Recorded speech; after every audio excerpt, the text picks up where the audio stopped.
હવે જે વિદ્યાર્થીઓ અથવા જે વાલીઓને પોતાના સ્ટુડન્ટને સાયન્સ સ્ટ્રીમ લેવાની ઈચ્છા ધરાવતા હોય એ લોકો હવે પછી ખાસ ધ્યાન આપે અને ખાસ એલર્ટ થઈ જાય, કેમ કે સાયન્સની અંદર થોડીક કોમ્પ્લિકેશન સમજવા જેવું છે. તો સાયન્સની અંદર તમારે બે વસ્તુ આવશે, તમે એ ગ્રુપ સિલેક્ટ કરી શકો છો અને બી ગ્રુપ સિલેક્ટ કરી શકો છો. એ ગ્રુપની અંદર તમે જોશો તો મુખ્ય વિષય તરીકે ભૌતિક વિજ્ઞાન, રસાયણ વિજ્ઞાન અને મેથ્સ. બી ગ્રુપની અંદર પણ ફિઝિક્સ, કેમેસ્ટ્રી અને બાયોલોજી આવશે. એ ગ્રુપમાં મુખ્ય વિષય તરીકે મેથ્સ કહેવાય અને બી ગ્રુપમાં મુખ્ય વિષય તરીકે બાયોલોજી કહેવાય. ફિઝિક્સ અને કેમેસ્ટ્રી બંનેની અંદર આવશે. હવે ઘણા બધા વાલીને પ્રશ્ન થાય કે સર એ ગ્રુપની અંદર કોઈ જાય તો આગળ કઈ કઈ લાઈનમાં આગળ વધી શકે અને કઈ કઈ જગ્યાએ પોતાની કેરિયર ડેવલપ કરી શકે. બી ગ્રુપની અંદર કોઈ જાય તો એમાં કઈ કઈ એન્ટ્રન્સ એક્ઝામ આવે છે, કઈ કઈ લાઈનમાં પોતાની કેરિયર બનાવી શકે, આ બધા વિશે અમને જો થોડુંક સાચોટ માર્ગદર્શન મળે તો સારું. તો હવે આપણે એમાં જ આગળ જઈ રહ્યા છીએ કે સાયન્સમાં એ ગ્રુપ કેવું છે, બી ગ્રુપ શું છે. પણ એ પહેલાં હું તમને એક વસ્તુ પર ફોકસ કરીશ કે ઘણા બધાની એવી માન્યતા હોય છે અને જનરલી સમાજની અંદર એવો એક ટ્રેન્ડ જોવા મળ્યો છે કે ભાઈ 10મા ધોરણમાં તારા આટલા ટકા આવ્યા તો 12મા ધોરણમાં તો ભાઈ એટલા ના આવે. 12મા ધોરણમાં સાચવજો, અત્યારે તારા 90 હોય ને તો 12માં તો 80 આવે તો બહુ કહેવાય. આવો બધો ટ્રેન્ડ આપણે જોઈ રહ્યા છીએ સમાજની અંદર કે 11-12 સાયન્સની અંદર એક એવો હાવ ઊભો થઈ ગયો છે કે ભાઈ 11-12 સાયન્સ બહુ અઘરું, બહુ હાર્ડ છે, એમાં કોઈ દિવસ 10મા કરતાં 12માં ટકા હંમેશા ઘટે છે. અને ઘણા બધાને પોતાના દીકરા દીકરીઓ ભણી ગયા હોય, અમુક સ્ટુડન્ટના મોટા ભાઈ બહેન ભણી ગયા હોય ને એમને એવો અનુભવ બી થયો હોય, એને લઈને એક સમાજમાં અત્યારે એક હાવ ઊભો થઈ ગયો છે. હું તમને એ હાવનું એક આખું પિક્ચર ક્લિયર કરાવીશ કે 10મા ધોરણ પછી 12મા ધોરણની અંદર 10મા ધોરણના માર્ક્સ 12મા ધોરણની અંદર જાળવી પણ શકાય છે અને વધારી પણ શકાય છે. તમારી જે માન્યતા છે એની સાથે હું અત્યારે 100% સહમત થતો નથી. હા, ઘણા બધાના ઘટેલા છે પણ તમે ઘણા બધાના વધેલાય છે અને ઘણા બધાના એટલા ને એટલા જળવાઈ રહેલા પણ છે. આપણને ખ્યાલ નહીં એટલે આપણે એવું એક કહેતા હોઈએ છીએ. હું તમને અહીં થોડાક સેમ્પલ દેખાડીશ. તમે જોઈ શકો છો અહીં આગળ કે આ નરોડિયા રાહી ગઈ સાલનું રિઝલ્ટ છે 12મા ધોરણનું. તમે જુઓ તો એના 10મા ધોરણમાં 99.95 PR હતા અને 12મા ધોરણની અંદર 99.93 PR તમે જોઈ શકો છો. પ્રજાપતિ હિતેશ 99.92 PR, 12મા ધોરણમાં 99.92 PR. આ સિવાય ઘણા બધા સ્ટુડન્ટ અહીંયા આગળ છે. જોયા તમે, નરોડિયા જીત જે બોર્ડમાં ફર્સ્ટ હતો 10મા ધોરણની અંદર પણ 99.99 PR, 12મા ધોરણમાં પણ 99.99 PR. માટે વિદ્યાર્થીઓ સાવધાન થઈ જાઓ. આ પોતાની જે માન્યતા છે કે 10મા ધોરણ પછી 12મા ધોરણમાં રિઝલ્ટ ઘટે છે એ વાત તદ્દન ખોટી છે. તમે રિઝલ્ટ વધારી પણ શકો છો, જાળવી પણ શકો છો. અને ખાસ તમને હવે અત્યારે સૌથી મોટું મિરેકલ દેખાડીશ જે તમને ખૂબ આશ્ચર્ય થશે. તો હું તમને કહીશ કે દીપ પ્રજાપતિ નામનો જે એક છોકરો છે જે અત્યારે DDIT નડિયાદમાં ભણી રહ્યો છે એન્જિનિયરિંગમાં, એના 10મા ધોરણની અંદર PR હતા 74.56 તમે જોઈ શકો છો. અને 12મા ધોરણની અંદર એના સાયન્સ PR હતા 99.28 જેનો ઓલ ગુજરાતની અંદર ACPC રેન્ક હતો 165. જાણીને તમને આશ્ચર્ય થશે કે ના હોય સાહેબ, ખરેખર 10મા ધોરણમાં આટલા PR પછી 12મા ધોરણમાં આટલો સુધારો થઈ શકે છે? થઈ શકે છે. એના માટે તમારે બે વસ્તુની જરૂર છે, યોગ્ય સચોટ માર્ગદર્શન અને ખૂબ પુરુષ પ્રયત્ન. તમારે ખૂબ જોરદાર મહેનત કરવાની તૈયારી હોવી જોઈએ. અને જો તમને યોગ્ય માર્ગદર્શન મળે તો તમે 10મા ધોરણ પછી 11-12 સાયન્સની અંદર પણ તમારું રિઝલ્ટ સુધારી શકો છો અને અપગ્રેડ પણ કરી શકો છો. માટે મારી દરેક વિદ્યાર્થી અને વાલી મિત્રોને વિનંતી છે કે માઇન્ડમાંથી એ હાવ છે એ તમે કાઢી નાખો. એ હાવ એવો રાખવાની કોઈ જરૂર જ નથી. હા, સાવધાની રાખવાની ખૂબ જરૂર છે પણ ખોટી બીક રાખવાની જરૂર નથી. ઓકે, તો હવે આપણે આગળ જઈએ 11-12 સાયન્સની અંદર. હવે આપણને પ્રશ્ન થાય કે સાહેબ એ ગ્રુપની અંદર એન્જિનિયરિંગના એડમિશન માટે 12th સાયન્સ બોર્ડનું ઇમ્પોર્ટન્સ કેટલું? કેમ કે અત્યારે તમે જોશો ને તો 10મા ધોરણ પછી 11-12 સાયન્સમાં છોકરાઓ આવે ને એટલે બહુ બધું કન્ફ્યુઝન ઊભું થઈ જાય છે. ઘણા બધાને યોગ્ય માર્ગદર્શન મળતું નથી અને બહાર તમે જોશો માર્કેટની અંદર તો જાહેરાતના એટલા બધા મોટા મોટા હોર્ડિંગ્સ મારેલા હોય છે કે ભાઈ આ એક્ઝામ, આ ઇન્સ્ટિટ્યૂટ, એટલે અમુક વાર તો છોકરાને વાલી જ એટલા બધા કન્ફ્યુઝ થઈ જાય કે શું ડિસિઝન લેવું ને ખ્યાલ નહીં આવતો. અને અત્યારે તમારું એક જ પગલું, એક જ લીધેલું રોંગ ડિસિઝન એ તમારી કેરિયરને બરબાદ કરી શકે છે. અને જો એક જ યોગ્ય ડિસિઝન લેવામાં આવે તો તમારી જિંદગી બદલી શકો છો. માટે હું કહું છું કે આ એક સેમિનાર એવો છે કે જો તમે યોગ્ય રીતે સમજી લેશો તો આ એક સેમિનાર તમારા છોકરાની જિંદગી બદલી શકશે ખરેખર. અને તમારા પોતાની પણ, સ્ટુડન્ટને કહું છું કે તમારા પોતાની પણ જિંદગી બદલાઈ જશે અને તમે તમારા પુત્રની પુત્રીની જિંદગી બદલી શકશો. માટે ખાસ ધ્યાનથી હવે જે સમજાવવા જઈ રહ્યા છે એના પર ફોકસ કરજો. એન્જિનિયરિંગના એડમિશન માટે 12th બોર્ડનું ઇમ્પોર્ટન્સ કેટલું, ગુજકેટનું ઇમ્પોર્ટન્સ કેટલું, JEE મેન્સનું ઇમ્પોર્ટન્સ કેટલું, હજુ એના પછીની એક એક્ઝામ આવે છે JEE એડવાન્સ, એનું ઇમ્પોર્ટન્સ કેટલું, કોને કઈ લાઇનમાં જવું હોય, કઈ કોલેજમાં એડમિશન લેવું હોય તો કઈ એક્ઝામ આપવાની, કઈ રીતે તૈયારી કરવાની, આ બાબતનું હવે તમને સચોટ માર્ગદર્શન મળવા જઈ રહ્યું છે. ધ્યાન આપજો. અહીંયા આગળ હું તમને એક પિક્ચર દેખાડી રહ્યો છું કે ધોરણ 12 સાયન્સની અંદર એ ગ્રુપ લો તો ગુજકેટ અને JEE મેન્સ આ બે એક્ઝામ આવે છે, 3 એક્ઝામ આવે આમ તો. એક ગુજરાત બોર્ડ, જે ગુજરાત બોર્ડ લે છે, અથવા CBSE બોર્ડમાં હોય તો CBSE બોર્ડ લે છે, ફિઝિક્સ, કેમેસ્ટ્રી, મેથ્સ અથવા બાયોલોજી, અને જોડે બીજા 2 સબ્જેક્ટ હોય છે. આ ઉપરાંત એન્ટ્રન્સ એક્ઝામની અંદર 2 એક્ઝામ હોય છે, ગુજસેટ અને JEE મેન્સ. ક્લિયર? હવે હું તમને થોડુંક પિક્ચર ક્લિયર કરું છું કે કોને કઈ કોલેજમાં એડમિશન લેવું હોય તો કઈ એક્ઝામ આપવી જોઈએ અને કઈ રીતે તૈયારી કરવી જોઈએ. તો પહેલાં હું ટોપ લેવલથી શરૂ કરું. જો હું ઇન્ડિયા લેવલની વાત કરું તો ઇન્ડિયાની અંદર એન્જિનિયરિંગની અંદર સારામાં સારી કોલેજ હોય તો IITs છે. IITs એ બેસ્ટ કોલેજ કહેવાય ઇન્ડિયાની અંદર. જો તમારે IITsમાં જવું હોય તો એના માટે તમારે JEE એડવાન્સ ક્રેક કરવી પડશે.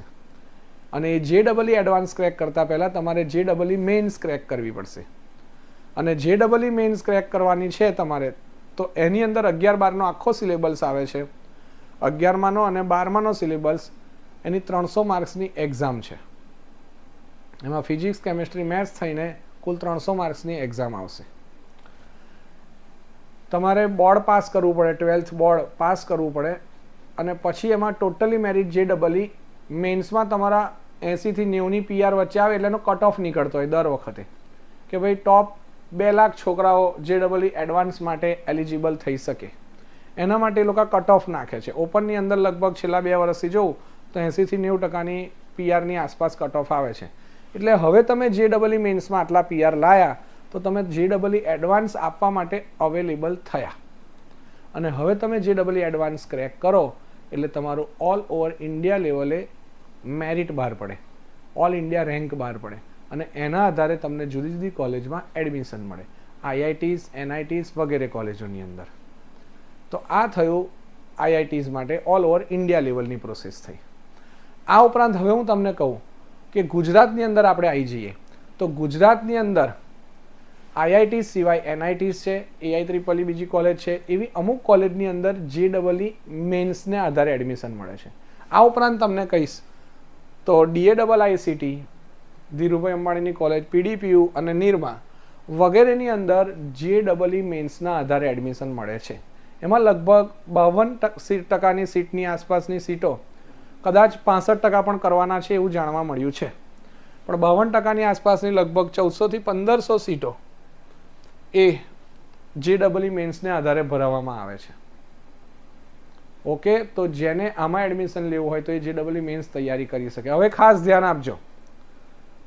હવે બીજી બધી કોલેજો છે એની અંદર કેવું છે, આ ઉપરાંત 1 થી 5% અધર કોલેજની અંદર પણ JEE મેન્સને આધારે સીટો ભરવામાં આવે છે. મજાની વાત હવે શરૂ થાય છે કે આ ઉપરાંત ગુજસેટને આધારે કઈ કઈ કોલેજમાં સાહેબ સીટો ભરવામાં આવે છે. તો તમને જાણીને આનંદ થશે કે નિરમા, PDPU, DAIICTની અંદર 33% સીટો ગુજકેટને આધારે ભરવામાં આવે છે. આ ઉપરાંત LD, BVM, DDIT, Charusat university, MS university વગેરે યુનિવર્સિટીની અંદર જે એન્જિનિયરિંગના એડમિશનની જે પ્રોસેસ છે એ પ્રોસેસ ગુજકેટ અને ગુજરાત બોર્ડને આધારે થાય છે. હવે હું જે મજાની વાત કહું એ તમે ધ્યાન આપજો કે અત્યારે ટોટલી બધી જગ્યાએ ફોકસ JEE મેન્સ પર વધારે થાય છે. મોટા મોટા હોર્ડિંગ્સ મારી દેવામાં આવે છે. પ્રાઇવેટ ઇન્સ્ટિટ્યૂટમાં 1.5 લાખ રૂપિયા ફી ઉઘરાવવામાં આવે છે પર વર્ષ, એટલે કુલ તો આખું પેકેજ 3-1 લાખની આસપાસ થાય, જે મધ્યમ વર્ગના સામાન્ય છોકરાઓ માટે બહુ ચેલેન્જેબલ વસ્તુ છે. પણ એમને એ ખ્યાલ જ નહીં હોતો કે મારે કઈ જગ્યાએ કેરિયર બનાવી છે, કેમ બનાવી છે, શું કરવું છે, તો કેમ JEE મેન્સ આપવાની. તો હું તમને એક પિક્ચર ક્લિયર કરું, તમે ધ્યાન આપજો. જો તમે JEE મેન્સ આપો છો તો તમારો ટાર્ગેટ IITs NITs હોઈ શકે. આ ઉપરાંત તમારે DAIICT PDPU નિરમામાં પણ જવું છે તો તમે JEE મેન્સ તૈયારી કરો, ખૂબ સારી વાત છે, હું ના નહીં પાડતો. પણ એમાં તમારે 2 વસ્તુની ચેલેન્જ આવશે કે તમારે 12મું બોર્ડ એકલાનો કોર્સ નહીં, 11માનો પણ કોર્સ છે, એટલે MCQ બેઝ 11-12 બંનેની તૈયારી કરવી પડશે. અને એ તૈયારી કરતાં કરતાં તમારે JEE મેન્સ આપવાની રહેશે. અને જો તમે JEE મેન્સમાં મેરિટ લઈ આવ્યા તો તમને આમાં એડમિશન મળશે. અને તમારી કોમ્પિટિશન, હા તમને એમ થાય સર અહીંયા આગળ 900 સીટો છે, અહીંયા આગળ 1400 થી 1500 સીટો છે, તો આમાં ચાન્સ વધારે નહીં. પણ તમે સમજો આમાં તમારે competition all over India level પર થશે. જે 8 થી 9 લાખ વિદ્યાર્થીઓ JEE મેન્સની તૈયારી કરે છે એની જોડે કોમ્પિટિશન કરીને તમને આ સીટમાં એડમિશન મળવાનું છે. અને કદાચ તમારા JEE મેન્સમાં રિઝલ્ટ ઓછું આવ્યું તો શું કરશો? તો તમને આ કોઈ કોલેજમાં એડમિશન નહીં મળવાનું. હમણાં જ અમારે કેસ આવ્યો હતો કે ભાઈ એક બહુ સારા વેલ નોન પર્સન હતા, એમના છોકરાને એમણે JEE કરાવી હતી, JEE મેન્સ, હવે એમના ટકા ઓછા આવ્યા, એટલે એ પૂછવા ગયા કે ભાઈ આ કોલેજમાં અમને એડમિશન મળશે? બીજી બધી જે આ કોલેજો છે એમાં તરત જાણવા મળ્યું કે આ કોલેજોની અંદર નહીં મળે. આ કોલેજો માટે તો તમારે મેરિટ અલગથી ગણાય છે, જેમાં ગુજરાત બોર્ડ અને ગુજકેટના ટકા ગણાય છે. હવે શું કરવાનું? તો હવે છોકરા એકી બાજુના રહેતા નથી. ખ્યાલ આવ્યો? કેમ કે તમારે 11-12 બંનેના MCQની તૈયારી કરો, એમાં તમે ફોકસ કરો છો, એટલે 12 બોર્ડનું રિઝલ્ટ ડાઉન જાય છે. એની અંદર તમે મેરિટ બનાવો થોડું હાર્ડ છે, તમારે કોમ્પિટિશન ઇન્ડિયા લેવલ પર થાય છે. અને પછી જો કદાચ એમાં રિઝલ્ટ ડાઉન જાય તો તમે એક પણ બાજુના રહેતા નથી. તમે આ કોલેજમાં પણ એડમિશન માટે અવેલેબલ થઈ શકતા નથી. હા, આ કોલેજોની અંદર 1 થી 5% સીટો હોય છે, પણ એ બહુ જ ઓછી છે. સમજો તમે કુલ 60 સીટો હોય એમાંથી 1-2 સીટો એવી આવતી હોય ઓપનની અંદર. એની જગ્યાએ જો તમે ગુજસેટ તૈયાર કરો છો, એટલે કે ગુજરાત બોર્ડ કરો છો, ગુજરાત બોર્ડમાં ખાલી 12મા ધોરણનું જ મેરિટ ગણાય છે અને ગુજકેટનું જ મેરિટ ગણાય છે. એમાં જો તમે પરફોર્મન્સ કરીને સારું રિઝલ્ટ લાવો છો અને 1 થી 200માં કે 300માં કે 400માં 500 રેન્કમાં આવે છે ACP રેન્ક તમારો, તો તમે નિરમા, PDPU, DAIICTમાં પણ એડમિશન લઈ શકો છો. ઇઝીલી અવેલેબલ થઈ શકે છે. આમાં તમને મળશે. દર વર્ષે આપણા ઘણા બધા છોકરા કોલેજોમાં જાય છે, હું તમને લિસ્ટ દેખાડું. પણ કદાચ કોઈક વ્યક્તિએ મહેનત કરીને એનો 500માં રેન્ક ના આવ્યો, 700મો રેન્ક આવ્યો, તો તમે BVMમાં જઈ શકો છો, DDIT નડિયાદ પણ જઈ શકો છો, LDમાં જઈ શકો છો, MS યુનિવર્સિટીમાં જઈ શકો છો. તમારા માટે બહુ બધી રેન્જ વાઇડ ઓપન રહેશે. માટે અત્યારે દેખાદેખી ના કરો, ખરેખર સમજો શાંતિથી. હા, તમારો ગોલ એવો જ હોય, તમે એક્સ્ટ્રાઓર્ડિનરી બ્રિલિયન્ટ છો અને તમારો પહેલેથી જ ગોલ એવો છે કે ભાઈ આપણે IITs જ કરવી છે, ગમે તેમ હું ડ્રોપ લઈને પણ સર મારે એ જ કરવાનું છે, મારે ઓલ ઓવર ઇન્ડિયામાં કોઈ પણ જગ્યાએ ભણવા જવું પડે તો હું જઈ શકીશ, તો તમે JEE મેન્સ કરો, હું ના નહીં પાડતો. ખ્યાલ આવે છે ને? એમાં બી રિસ્ક સાથે કરવાનું છે, આ 100%ની નક્કી વાત છે. પણ મોટા ભાગના હું સ્ટુડન્ટની કેપેસિટી જોઉં છું તો એ લોકો આ સિલેક્ટ કરે તો એને બંને ઓપ્શન ખુલ્લા રહે છે. માટે આ સિલેક્શનમાં ચાન્સ વધારે છે, સ્કોપ થોડા વધારે છે. હવે કોઈકને એમ પ્રશ્ન થાય કે સર આમાં કેવી રીતે મેરિટ ગણાતું હોય છે, એની તમે જો થોડીક વાત કરો તો અમને આઈડિયા આવે. તો હવે હું એનું આગળ લઉં તમને કે આની અંદર કેવી રીતે મેરિટ ગણાય છે, ગુજરાત બોર્ડની અંદર કેવી રીતે મેરિટ ગણાતું હોય છે. સહેજ એકવાર ધ્યાન આપજો કે બોર્ડની અંદર તમારા 100 માર્ક્સના પેપર હોય, ફિઝિક્સ, કેમેસ્ટ્રી, મેથ્સ અથવા બાયોલોજીના, એના 300 માર્ક્સ હોય. જે તમે થિયરીની એક્ઝામ આપો છો, હમણાં જે એક્ઝામ પતી એમાં તમારે 50 માર્ક્સ MCQના છે અને 50 માર્ક્સ થિયરી બેઝ હોય છે. એટલે એવી રીતે 100 માર્ક્સના તમારા પેપર, એમાં પ્રેક્ટિકલના માર્ક ગણાતા નહીં, ઇંગ્લિશના, કોમ્પ્યુટરના કોઈ જ મેરિટમાં માર્ક ગણાતા નથી. એટલે કોઈ ચિંતા કરવાની જરૂર નથી. બોર્ડમાં તમે 3 પરીક્ષા આપી, 300માંથી તમારા જે માર્ક્સ આવ્યા એના તમારા PR બને. 300માંથી હાઈએસ્ટ માર્ક્સ હોય 299, તો એના 99.99 PR બને. પછી તમારા જે માર્ક્સ છે એના પ્રમાણે ઉતરતા ક્રમમાં તમારા PR બનતા જાય. એ PRના 50% ગણવામાં આવે. બોર્ડ એક્ઝામના PRના 50%, એટલે એને 0.5 વડે ગુણી કાઢો. આ ઉપરાંત ગુજકેટની જે એક્ઝામ છે ઓનલી 12th બેઝ છે, 11માનો કોર્સ નથી આવતો એમાં. અને જે MCQ ગુજરાત બોર્ડમાં કર્યા હોય એ જ લેવલના, એનાથી થોડાક અપ લેવલના MCQ ગુજકેટના હોય છે. અહીં આગળ ગુજકેટની અંદર 120 માર્ક્સની એક્ઝામ છે. એ 120 માંથી હાઈએસ્ટ આવે, કોકને 120 માંથી 120, 119 અને 99.99 પીઆર કહેવાય. એના આધારે ઉતરતા ક્રમમાં તમારા પીઆર બને. એ પીઆર ગુજસેટના જે પીઆર આવે એને 0.5 વડે ગુણ એટલે એના 50%, અને આ બંનેના પીઆરનો 50% જે પીઆરને 0.5 વડે ગુણીને ટોટલ પીઆર બનાવો એ તમારું ફાઇનલ એસીપીસીના પીઆર થઈ ગયા. અને એ પીઆરને ઉતરતા ક્રમમાં ગોઠવે એટલે તમારો એસીપીસી મેરિટ રેન્ક આવી ગયો. જે હમણાં આપણે દીપનો જોયો ને કે આખા ગુજરાતમાંથી 165 મેરિટ રેન્ક હતો, એ આ રીતે બન્યો હોય કે એના 300માંથી જે માર્ક્સ આવે એના આધારે પીઆર બને, સાયન્સના પીઆર, ગુજસેટના જે માર્ક આવે એના આધારે પીઆર બને, બંનેના 50% પીઆર લઈને એનો સરવાળો કરવાનો, એને ઉતરતા ક્રમમાં ગોઠવવાના અને એના આધારે તમારો એસીપીસી મેરિટ રેન્ક બનતો હોય છે. તમને જાણીને આનંદ થશે કે આથી થોડા વર્ષ પહેલા નરોડિયા જીત કરીને જે આપણો છોકરો હતો એને ઓલ ઓવર એસીપીસીમાં મેરિટ રેન્ક 4 નંબર હતો, અને એક રામ પટેલ હતો એનો મેરિટ રેન્ક 7 નંબરનો હતો. તમને જાણીને ખૂબ આનંદ થશે. એની વાત આપણે આગળ કરીશું. JEE મેન્સ 300 માર્કની છે અને JEE એડવાન્સ આગળ આપવી પડે, એમાં એલિજિબલ થઈ ગયા, એમાં ક્રેક કર્યા પછી આગળની વાત છે જે આપણે આગળ કરી નાખી છે વાત. હવે આપણને પ્રશ્ન થાય કયા સ્ટુડન્ટે કોને કેટલી પ્રાયોરિટી આપવી. મેં તમને આગળ જ કીધું કે મોટા ભાગના સ્ટુડન્ટ દેખાદેખીમાં હોર્ડિંગ્સમાં જાય છે કે ભાઈ મેથ્સ ગ્રુપ છે તો JEE કરવી જ પડે. દરેક પ્રાઇવેટ સ્કૂલવાળા બી JEE કરાવે છે, અમે કરાવીએ છીએ કમ્પલસરી, કેમ કે એવું કે તો જ તમે એમને ફી આપો.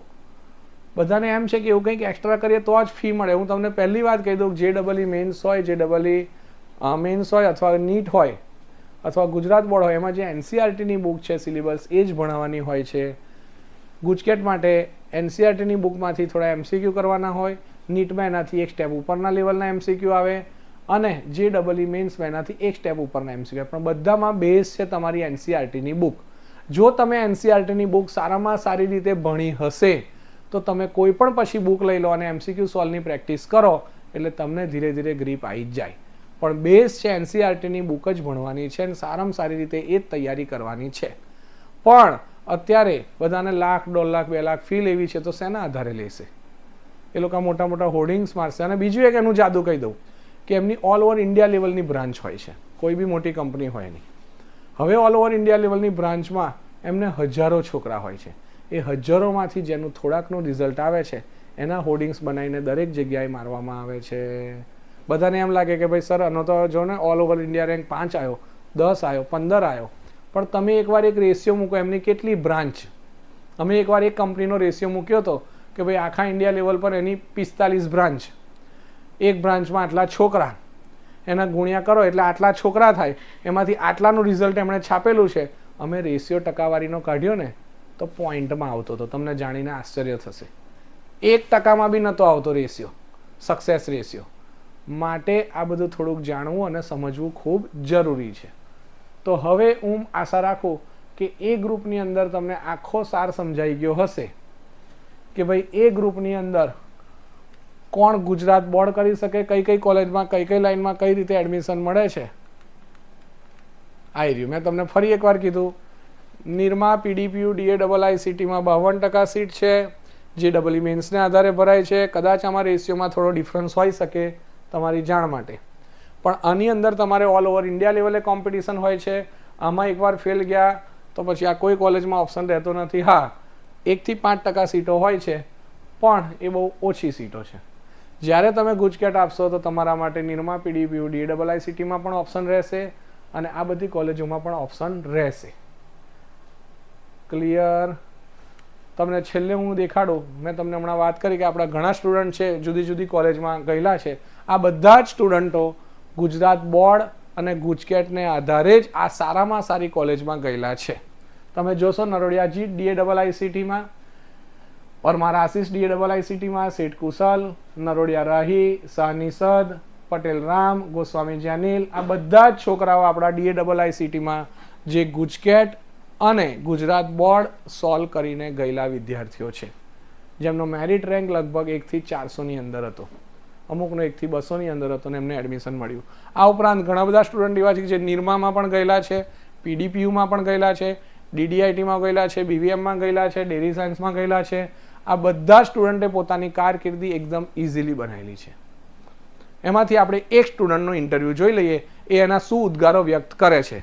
एने खबर पड़ी कि सर तमे आवो एक सेमिनार लेवाना छो તો મારે મારા ઉદ્ગારો વ્યક્ત કરવા છે. તો હવે આપણે જોઈએ રામ પટેલના ઉદ્ગારો. હેલો ફ્રેન્ડ્સ, બધાને જય સ્વામિનારાયણ.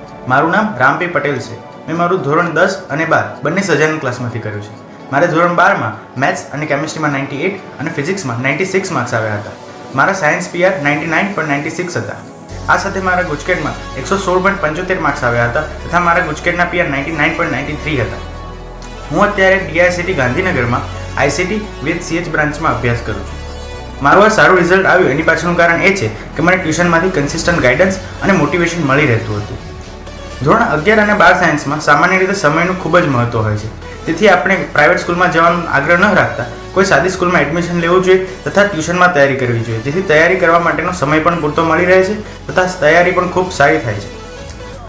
ધોરણ 10માંથી જ્યારે આપણે પાસ આઉટ થઈએ છીએ ત્યારે સૌથી મોટો પ્રશ્ન સ્ટ્રીમ પસંદ કરવાનો હોય છે.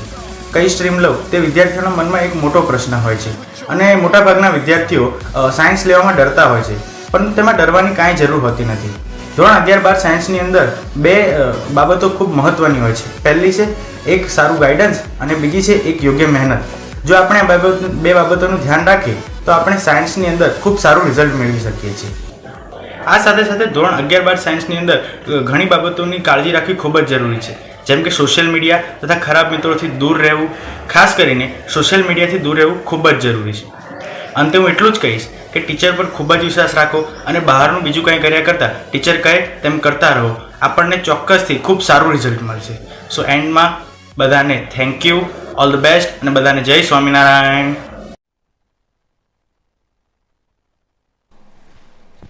તો આપણે એના ઉદ્ગાર સાંભળ્યા. હવે આપણે એ ગ્રુપનું ડિસ્કશન કર્યા પછી આપણે આગળ જવું છે બી ગ્રુપની અંદર. તો બી ગ્રુપમાં પણ વિદ્યાર્થીઓને ઘણા બધા કન્ફ્યુઝન છે કે બી ગ્રુપમાં વિદ્યાર્થીઓ આગળ એડમિશન લેવા માટે આપણને ક્વેશ્ચન થાય કે 12th બોર્ડનું ઇમ્પોર્ટન્સ કેટલું સર, ગુજસેટનું ઇમ્પોર્ટન્સ કેટલું અને NEET નીટનું ઇમ્પોર્ટન્સ કેટલું એ પણ આપણે જોઈ લઈએ છે. ધ્યાન આપજો, આમાં પણ બહુ સમજવા જેવી બાબત છે. ઘણા વિદ્યાર્થી ઘણા વાલીને આમાં કશી જ ખબર નહીં હોતી, પણ તમને ખ્યાલ આવે, યોગ્ય સચોટ માર્ગદર્શન મળી રહે તે હેતુથી જ આપણે આ વેબિનાર લેવામાં આવેલો છે. ઓનલી બોર્ડ, તમે બોર્ડની અંદર જે ફિઝિક્સ, કેમિસ્ટ્રી અને બાયોલોજીની એક્ઝામ આપશો ને એક પણ એન્ટ્રન્સ એક્ઝામ આપતા નથી. ખાલી બોર્ડના રિઝલ્ટને આધારે તમે કઈ જગ્યાએ એડમિશન મેળવી શકશો. તો BSc ની અંદર આટલી બધી લાઈન છે, પેરામેડિકલમાં આ છે, નર્સિંગમાં છે અને ફિઝિયોથેરાપિસ્ટ છે. આના માટે બીજી કોઈ જ એન્ટ્રન્સ એક્ઝામ આપવાની જરૂર નથી. ઓનલી તમે 12 સાયન્સ બોર્ડ પાસ કરો એટલે તમે આ લાઈનમાં એડમિશન મેળવી શકો છો. એમાં અમુક કોલેજ ગવર્મેન્ટ હોય છે, અમુક કોલેજ સેલ્ફ ફાઇનાન્સ હોય છે. ગવર્મેન્ટ કોલેજની ફીસ થોડી ઓછી હોય, સેલ્ફ ફાઇનાન્સની ફીસ થોડી વધારે હોય છે.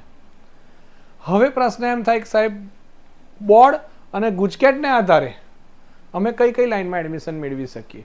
તો એક તમે એગ્રીકલ્ચરની અંદર આ બંનેનું મેરિટ, મેં જેમ આગળ સમજાવ્યું તમને 50-50% મેરિટ, એ 50-50% મેરિટને આધારે મેરિટ બનતું હોય છે કે એગ્રીકલ્ચરની અંદર કોઈને પોતાની કેરિયર બનાવી હોય અને આગળ એડમિશન લેવું હોય તો એણે ગુજરાત બોર્ડ બી ગ્રુપ લેવાનું, એમાં ગુજરાત બોર્ડ કરવાનું અને ગુજકેટ આપવાની. ફરી એકવાર કહી દઉં કે ગુજકેટની અંદર માત્ર 12મા ધોરણનો જ કોર્સ હોય છે, જ્યારે JEE અને નીટની અંદર 11-12ના આખા કોર્સના આધારે MCQ નીકળતા હોય છે, જ્યારે ગુજકેટની અંદર માત્ર 12thનો જ કોર્સ હોય છે. તમારી જાણ માટે. આ ઉપરાંત કોઈને ફાર્મસીમાં જવું હોય, પોતાની કેરિયર આગળ ફાર્મસીમાં બનાવવી હોય તો એણે પણ બોર્ડ અને ગુજકેટને આધારિત બનાવવી પડશે. અને તમને જાણીને આનંદ થશે કે હમણાં છેલ્લા થોડાક સમયથી ડેરી સાયન્સને પણ મેથ્સની સાથે સાથે બી ગ્રુપની અંદર પણ સમાવેશ કરેલો છે. એટલે કે ડેરી સાયન્સની અંદર કોઈ જવું હોય તો મેથ્સ ગ્રુપવાળા પણ જઈ શકે છે અને બી ગ્રુપવાળા પણ જઈ શકે છે. અને એમાં બોર્ડ અને ગુજકેટ બંનેનું ભેગું મેરિટ બનતું હોય છે. મેરિટની પ્રોસેસ મેં તમને આગળ સમજાવી એ રીતે જ હોય છે. ક્લિયર? તો ફરી એકવાર રિવિઝન કરાવું. ઓનલી બોર્ડને આધારે આટલું, બોર્ડ અને ગુજકેટને આધારે. હમણાં જે ચેન્જ આવ્યો છે કે પહેલાં વેટરનરી છે એ આમાં આવતું હતું, પણ હવે વેટરનરી આ વર્ષથી નીટના આધારે લઈ લીધેલું છે. તો હવે પ્રશ્ન થાય કે સર એકલી નીટ, ગુજરાત બોર્ડ વત્તા નીટ, એના આધારે કઈ કઈ એડમિશન મળે? તો એક MBBS, BDS એટલે dental, BHMS homeopathic doctor, BAMS આયુર્વેદિક ડોક્ટર અને વેટરનરી ડોક્ટર. એમાં કોઈને જવું હોય તો એમણે 11-12 સાયન્સની સાથે સાથે નીટની એન્ટ્રન્સ એક્ઝામ આપવી પડે, જે નીટની અંદર કોર્સ છે 11-12ની NCERTની બુક.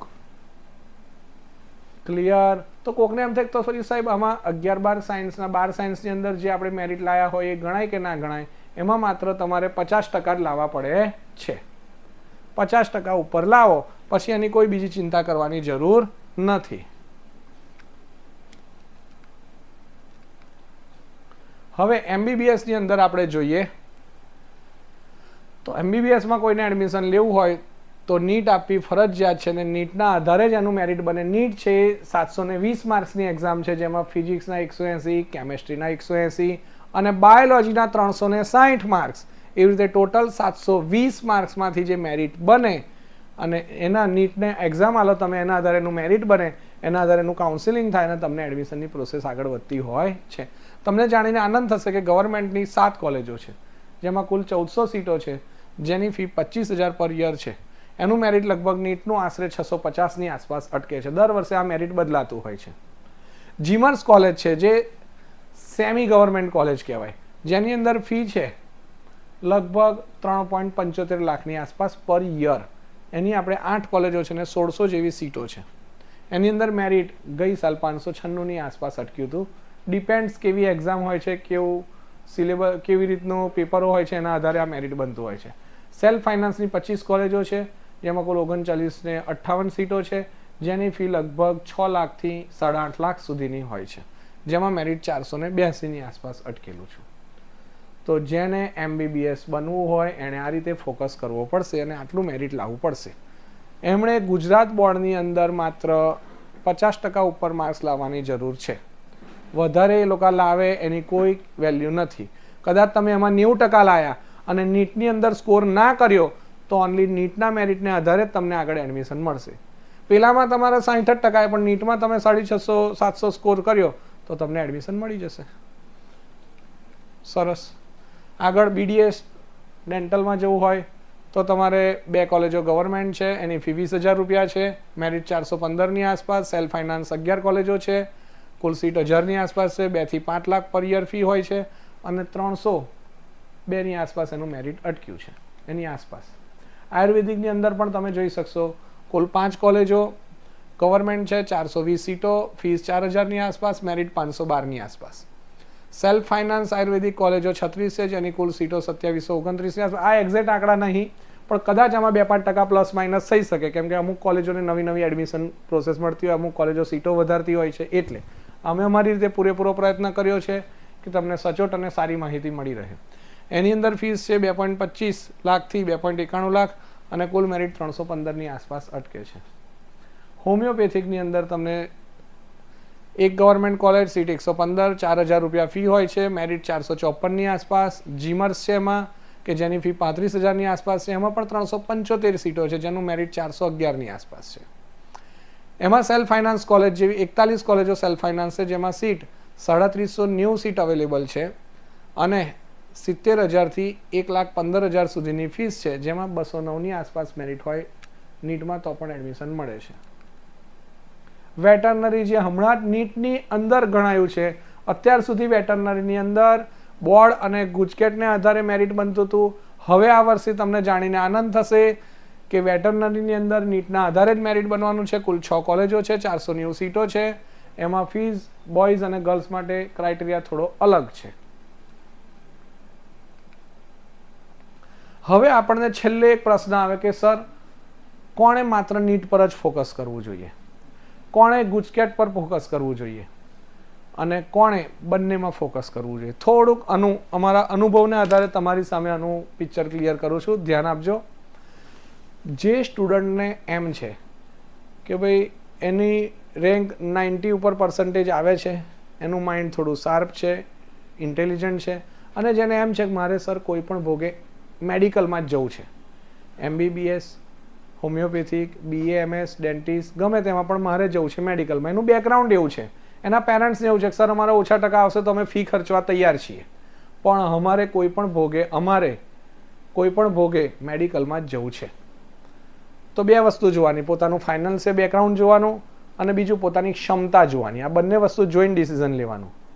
તો આ બંનેને જોઈને તમે જો ડિસિઝન લો અને તમારે એવું છે કે સર અમારે નીટ જ કરવું છે, તો તમે નીટ પર ફોકસ કરો. તો ગુજરાત બોર્ડની અંદર તમે 50, 60, 70, 75% લાવશો ઇનફ છે. એવું જરૂરી નહીં કે એમાં તમારે 80% 90% લાવવા. તો તમારે પૂરેપૂરું ફોકસ નીટ પર જ કરવું જોઈએ. હા, નીટ પર કરવું જોઈએ એટલે એવું જરૂરી નહીં. બધાએ છે ને અત્યારે એક હાવ ઊભો કરી દીધો છે કે નીટ કરવી છે તો પ્રાઇવેટ ઇન્સ્ટિટ્યૂટમાં જ જવું પડે, આટલા રૂપિયા ફી ખર્ચવી પડે, આવું કરવું પડે, ઇંગ્લિશ ઓથરની બુકો વાંચવી પડે, આ કરશો તો જ તમારું રિઝલ્ટ આવશે. હું તમને ચેલેન્જથી કહું છું, તમે કોઈ પણ નીટના પેપર જોશો એની અંદર એનસીઆરટીની બુકમાંથી જ સિલેબસ હોય છે. તમે એનસીઆરટીની બુક જો એકદમ સરસ રીતે તૈયાર કરશો તો તમે નીટ આરામથી ક્રેક કરી શકો. હા, રેફરન્સ બુક તરીકે તમારે એમસીક્યુ સોલ્વ કરવા માટે તમે કોઈ પણ પબ્લિકેશનની બુક લઈ શકો છો અને એમસીક્યુની પ્રેક્ટિસ કરી શકો છો, પણ બધા જ કોન્સેપ્ટ તમારે એનસીઆરટીની બુકના જ ભણવાના છે. માટે એવું કોઈ જરૂરી નથી કે નીટ કરવી હોય તો આવી જગ્યાએ જાઓ, આટલા લાખ ફી ખર્ચો તો જ તમે નીટ સોલ્વ કરી શકો, એવું કોઈ જરૂરી નથી. બીજા નંબર પર તમને કહું તો કોણે માત્ર ગુજકેટ પર જ ફોકસ કરવું જોઈએ? તો જેને પહેલેથી ફિક્સ જ છે કે સર મારે મેડિકલમાં તો જવું જ નથી. બે પ્રકારનો માસ છે. અમુક લોકો એવા છે કે જે મેડિકલ માટે ક્રેઝી છે અને અમુક લોકો ઊંધા છે કે ભાઈ ગમે તે થાય પણ મેડિકલમાં જવું જ નહીં. આપણે કેટલું ભણવું, ગયડા થઈ જાય ત્યાં સુધી ભણ કરવાનું. તો અમુકને એવો મેનિયા હોય છે. તો જેને મેડિકલમાં જવું જ નહીં, મેં આગળ વાત કરી, ફાર્મસી કરવું છે, એગ્રીકલ્ચર કરવું છે, ડેરી સાયન્સ કરવું છે, નર્સિંગમાં જવું છે, તો એ લોકોએ એ રીતે ફોકસ કરવાનું કે ભાઈ એણે માત્ર ગુજરાત બોર્ડ પર જ ફોકસ કરવાનું અને જોડે ગુજકેટ કાપવાની અને એમાં 12મા ધોરણના બેઝ પર જ છે. અમુક વિદ્યાર્થીઓ એવા હોય છે કે જેને બંનેમાં ફોકસ કરવું હોય છે. હું ઘણા બધા વિદ્યાર્થીઓને મળ્યો, ઘણા બધાના પર્સનલ વ્યૂ લીધા, તો અંતે એવું જાણવા મળ્યું કે આપણી અંદર ઘણો બધો 60-70% બી ગ્રુપની અંદર માસ એવો છે કે જે પોતે હજુ ફિક્સ ડિસિઝન લઈ શકતો નથી. એને એવું છે કે સર હું નીટ કરું, મારે નીટ કરવી જ છે, હોશિયાર છે, 90% 10માં આવેલા છે, પણ એને એક બેક સ્ટેજ પર એનું ફેમિલી બેકગ્રાઉન્ડ અથવા તો એને પોતાને એવો ફિયર છે કે સર હું નીટ નહીં કરી શકું તો શું મારું? તો મારી કને કોક બેકઅપ પ્લાન જોઈએ કે જે બેકઅપ પ્લાનને આધારે હું ફાર્મસીમાં એડમિશન લઈ શકું, એગ્રીકલ્ચરમાં લઈ શકું, ડેરી સાયન્સમાં લઈ શકું. તો એણે એક સાથે બંને પર ફોકસ કરવું પડશે. કેમ કે તમે ગુજરાત બોર્ડ કરશો તો એની અંદર પણ એમસીક્યુ આવે છે, ગુજકેટમાં એમસીક્યુ આવે છે, નીટમાં એમસીક્યુ જ આવે છે. એવું જરૂરી નહીં કે ત્રણેયમાં એક સાથે માર્ક્સ ના આવે. હું તમને હમણાં જ અહીંયા આગળ અમારું રિઝલ્ટ દેખાડીશ, જેમાં અમારે અહીં વિદ્યાર્થીઓનું રિઝલ્ટ નીટમાં પણ સારું આવેલું છે, ગુજકેટમાં પણ સારું આવેલું છે અને ગુજરાત બોર્ડમાં પણ A1 ગ્રેડ આવેલો છે. માટે જો તમે ધારો તો 3માં ફોકસ કરીને રિઝલ્ટ લાવી શકો છો. પણ એમાં તમારે નક્કી કરવું પડે કે આપણે પહેલી પ્રાયોરિટી નીટ, સેકન્ડ નંબર પર ગુજકેટ. અમુક જણા એવું નક્કી કરો કે પહેલી પ્રાયોરિટી ગુજરાત બોર્ડ અને ગુજકેટ, સેકન્ડ નંબર પર નીટ. એ દરેકે પોતાનું ફેમિલી બેકગ્રાઉન્ડ, પોતાની ક્ષમતા, પોતાનો કોન્ફિડન્સ, પોતાની રુચિ એના આધારે નક્કી કરવું પડશે. તો આગળ હું તમને એક સરસ વાસ્તવિક દેખાડું. જો આ છેલ્લું અમારા 2 વર્ષનું રિઝલ્ટ છે, જેની અંદર વિદ્યાર્થીઓ નીટમાં પણ સારામાં સારું રિઝલ્ટ લાવેલા છે. અહીં નીચે તમે જોશો કે એમના બોર્ડ સાયન્સ PR છે. બોર્ડ સાયન્સ PR પણ એટલા સારા છે અને ગુજકેટમાં પણ એટલા સારા માર્ક્સ લાવેલા છે. હું તમને કહું તો આ હેત ભટ્ટ આગલા વર્ષનો છોકરો છે, જે અત્યારે રાજપીપળા જીમર્સની અંદર MBBS કરી રહ્યો છે. એના નીટમાં પણ 561 છે, બોર્ડમાં પણ 99.04, ગુજકેટની અંદર પણ 109.25, એમાં પણ PR 99.58, 58. તો આ તમે અમારું રિઝલ્ટ જોઈ શકો છો 2023 અને 2024નું બી ગ્રુપનું, નીટ, ગુજરાત બોર્ડ અને ગુજકેટનું. તો આમાં પણ આપણે એક વિદ્યાર્થીનો સ્વાનુભવ જાણી લઈએ કે ભાઈ એ પોતાની શું ઉર્મિઓ વ્યક્ત કરી રહ્યો છે. એને પણ એમ થયું કે સર મારે પણ આ તમે આટલો સરસ સેમિનાર લઈ રહ્યા છો, વેબિનાર લઈ રહ્યા છો, તો મારે પણ મારા ઉદ્ગારો વ્યક્ત કરવા છે. તો જોઈએ આપણે ભટ્ટ હેતના ઉદ્ગારો. સહજાનંદ સ્વામી મહારાજની જય. આપણે ધોરણ 10માં પછી 11 સાયન્સમાં આવ્યા એટલે આપણને સૌથી એક મોટો પ્રશ્ન મૂંઝવતો હશે, જે લોકો ડૉક્ટર બનવાના છે એ લોકોને નીટનો. અને સાચું કહું તો આપણા કરતાં આપણા મમ્મી પપ્પાને વધારે પ્રશ્ન આવતો હશે કે છોકરો 10મું પાસ કરીને હવે 11 સાયન્સમાં આવ્યો છે અને હવે આપણે એને ડૉક્ટર બનાવવાનો છે, તો હવે એને નીટ પાસ કરવી પડશે. પણ એમની આજુબાજુના આપણા સગાવાલા, પછી એમના કોવર્કર્સ બધા એમને એવું કહેતા હશે કે જો તમારો છોકરો 10માથી 11માં આવ્યો, હવે તમારે એને નીટ પર એને ફોકસ કરાવડાવજો, કેમ કે નીટની એક્ઝામ બહુ અઘરી હોય છે. તો આ બધા પ્રશ્નો તમને અને તમારા મમ્મી પપ્પાને બધાને હશે. અને હું જ્યારે 11માં આવ્યો ત્યારે મને અને મારા મમ્મી પપ્પા બધાને આ જ પ્રશ્ન હતો કે નીટ કેમની ક્રેક કરીશું. તો એને કોઈ મૂંઝાવાની કોઈ જરૂર નથી, કારણ કે નીટની એક્ઝામ અને JEEની એક્ઝામ એ બંને ઘણી સહેલી છે. જે બહાર એનું સ્વરૂપ બતાવવામાં આવ્યું છે એ બહુ અઘરી છે, એને પાસ કરવી એટલે તો તમારે એક અટેમ્પ્ટ લેવો જ પડે, તો એવું બધું કશું હોતું નહીં. પણ ખાલી તમારે એને અંદર એનું એક કી વર્ડ છે કોન્સેપ્ટ. તમે જો ફક્ત એનો કોન્સેપ્ટ દરેક પ્રશ્નનો તમે ક્લિયર કરશો ને તો તમને ઓટોમેટિક એના બધા જ MCQ અને બધા જ પ્રશ્નોનો જવાબ તમને આપોઆપ મળશે. ધોરણ 11માં જેમ રોજનું રોજ કરવાનું હતું એવી રીતે તમારે ધોરણ 12માં પણ રોજનું રોજ કરવાનું છે. સાથે સાથે કોન્સેપ્ટ ક્લિયર કરવાનો તો રાખવાનો છે અને રાખવાનો જ છે. આમ આટલું તમે કરશો એ તો લગભગ ઇનફ જ છે. પણ હજુ તમને ઈચ્છા થાય તો ફરી તમે બીજી બધી બુકોમાંથી કરી શકો, પણ એને એટલો બધો મહત્ત્વ ના આપીને બસ તમે NCERTને ક્લિયર કરવાનું રાખો. કારણ કે નીટની અંદર અને JEEની અંદર બંનેની અંદર NCERT બહારનું લગભગ કશું નથી આવતું. માત્ર 1 થી 2% આવતું હોય છે. તો 99 થી 98% જેટલું મૂકીને તમે 1 કે 2%ની પાછળ ના ભાગો. તમે પહેલાં પોતાનું 99 થી 98%નું પહેલાં બરોબર કરો, પછી 1 કે 2% છે એ તો તમને એમનામ પછીથી આવડી જ જવાનું છે. અને એના માટે તમારો સમય પડ્યો છે. ધોરણ 11 અને 12 એમાં આવ્યા પછી બધા એક પ્રકારની એક ભૂલ કરતા હોય છે કે દરેક એક પ્રકારની મેન્ટાલિટી છે કે એ લોકો એવું વિચારતા હોય છે કે આપણે 12 સાયન્સનું બોર્ડ છે આપણે એને ના કરીએ અને એની પર થોડુંક ઓછું ધ્યાન આપીને આપણે નીટ પર વધારે ફોકસ કરીએ.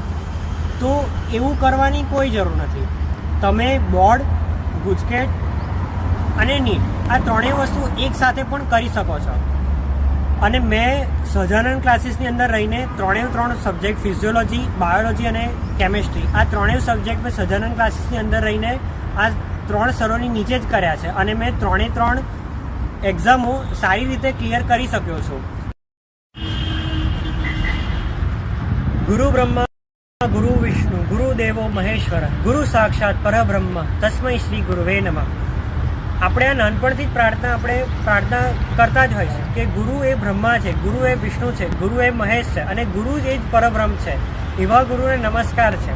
તો આ પ્રાર્થના આપણને એમને નહીં કહેવામાં આવી. તમારે જો નીટ કે JEE ક્લિયર કરવી હશે તો તમારા જે શિક્ષક છે એનું તમારે પ્રોપર માનવું પડશે. જો તમે એમના પ્રમાણે કામ કરશો તો તમે એમાંથી પાર ઉતરશો. કારણ કે આપણે આ પહેલીવાર આપણે જે માર્ગ જોઈએ છે એ પહેલીવાર જોઈ રહ્યા છે. જ્યારે સર લોકો પોતે પણ આ રસ્તે ચાલ્યા છે અને બીજા કેટલા લોકોને આ માર્ગે એમને ચલાયા છે. માટે તમારે તમારા શિક્ષકનું માનવાનું છે. અને મેં પણ આ ત્રણેય શિક્ષકોનું માન્યું હતું ત્યારે મારા આવા માર્ક આવી શક્યા છે. તો શિક્ષકોનું માનવું એ ખૂબ જ અગત્યનું છે.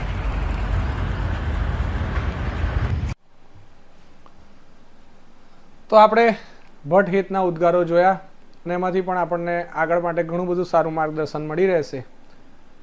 તો હવે આપણે છેલ્લે દરેક વિદ્યાર્થીને, વાલી મિત્રોને મારી છેલ્લે નમ્ર વિનંતી કે તમે કોઈ પણ સ્ટ્રીમ પસંદ કરો, પણ જો તમારે એમાં સક્સેસ જવું હોય તો આટલા મુદ્દા ખાલી ધ્યાનમાં રાખવા નમ્ર વિનંતી.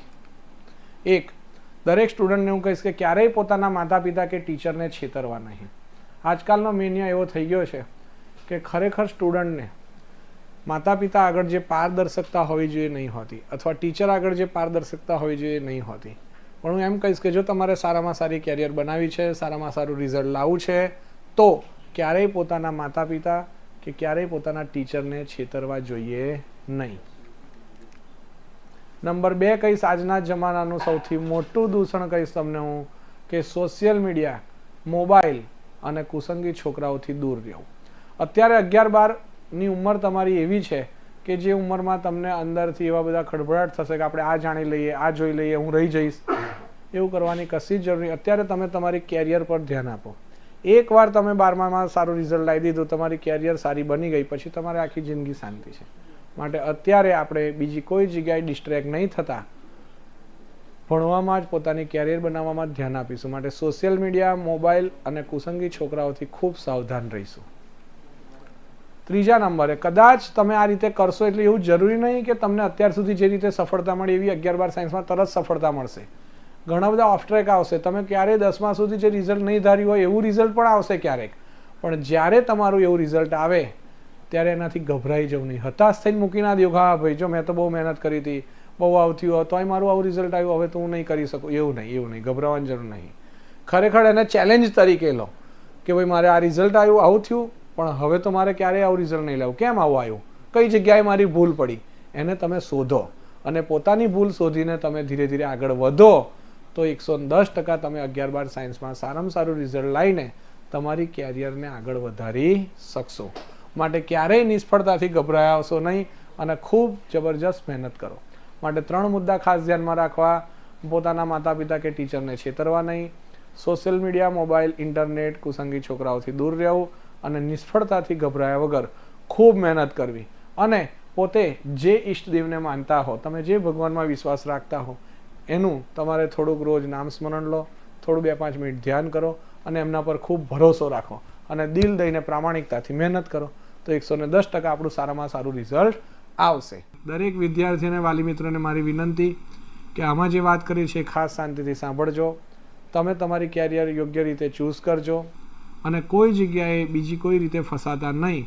કારણ કે હું ઘણા બધા સ્ટુડન્ટને મળું છું, ઘણા બધા પેરેન્ટ્સને મળું છું, મોટા મોટા હોર્ડિંગ્સ, એડવર્ટાઇઝમેન્ટ આ બધું જોઈને પોતે એવી રીતે ફસાઈ જાય છે, ખોટા રૂપિયા બગાડે છે અને આ એક જ ડિસિઝન એમને ઘણું બધું નુકસાન પહોંચાડી જાય છે. તમને હું કહીશ તો છેલ્લે એક વાત કહી દઉં કે વચ્ચે મારે નરોડિયા જીત જોડે વાત થયેલી. એની જોડે જ ભણનારો એક વિદ્યાર્થી જેનો 10મામાં A1 જ ગ્રેડ હતો, નરોડિયા જીતે અહીંયા આગળ ચૂઝ કર્યું અને એણે નક્કી કર્યું કે મારે ગુજરાત બોર્ડ અને ગુજકેટ આપી છે અને એના એક વિદ્યાર્થીએ નક્કી કર્યું JEE મેન્સ આપી છે. એ અમદાવાદ ગયો, કોઈ સારી ઇન્સ્ટિટ્યૂટની અંદર ગયો, 1 વર્ષ ભણ્યો. તમને જાણીને આશ્ચર્ય થશે કે 11મું ધોરણ પત્યું પછી એને રિયલાઇઝ થયું કે હું નહીં કરી શકું. એ પાછો અહીંયા આગળ આવ્યો, પાછી એક સ્કૂલમાં એડમિશન લીધું અને 12મા ધોરણનું રિઝલ્ટ આવ્યું ત્યારે નરોડિયા જીતનો ઓલ ઓવર ગુજરાતની અંદર મેરિટ રેન્ક આવ્યો 4 અને એડમિશન મળ્યું DAIICTમાં. અને અત્યારે તમને જાણીને આનંદ થશે કે એ નરોડિયા જીત એમેઝોન કંપનીની અંદર સારામાં સારી પોસ્ટ પર લાખો રૂપિયાની સેલરી પર અત્યારે જોબ કરી રહ્યો છે. અને એના મિત્રોએ ને 12મા ધોરણમાં બહુ ઓછું રિઝલ્ટ આવ્યું, બહુ સામાન્ય કોલેજમાં એડમિશન મળવું પડ્યું અને એક એન્જિનિયર બન્યો. એક જ ડિસિઝન, 10મા ધોરણ પછી એક જ લેવામાં આવેલું ડિસિઝન કેરિયરની અંદર કેટલો મોટો ડિફરન્સ ઉત્પન્ન કરી દે છે એ આપણા મગજમાં પણ આવી શકે એમ નથી. તમે ખાલી 1 વર્ષની સેલરીનું કમ્પેરિઝન કરો ને બંનેનો તો એ લાખો રૂપિયાનો ફેર પડી જાય છે. આખી જિંદગીની અંદર જો સેટ કરવા જાઓ ને તો બહુ મોટો ફેર પડી જાય. રહસ્ય 10મા ધોરણની અંદર યોગ્ય માર્ગદર્શન નહીં મળવાને કારણે, દેખાદેખીને કારણે, લોભામણી જાહેરાતોથી લલચાઈને એક જ સ્ટેપ લઈ લીધું, આખું જિંદગી બદલાઈ ગઈ. માટે તમને મારી નમ્ર વિનંતી છે કે આપણે કોઈ સામાન્ય વસ્તુ લેવા જઈએ છીએ તો પણ કેટલી તપાસ કરીએ છીએ. તો આ તો કેરિયરનો સવાલ છે. આપણા વિદ્યાર્થીનું, આપણા ડોટર કે સન હોય એનું કેરિયર બનાવવાનું છે તો માટે સમજી વિચારીને, ઉતાવળે દેખાદેખીને લઈને નિર્ણય ના લેશો. યોગ્યતાને આધારે નિર્ણય લેજો. એ જ મારી બધાને નમ્ર વિનંતી. બધાને જય સ્વામિનારાયણ.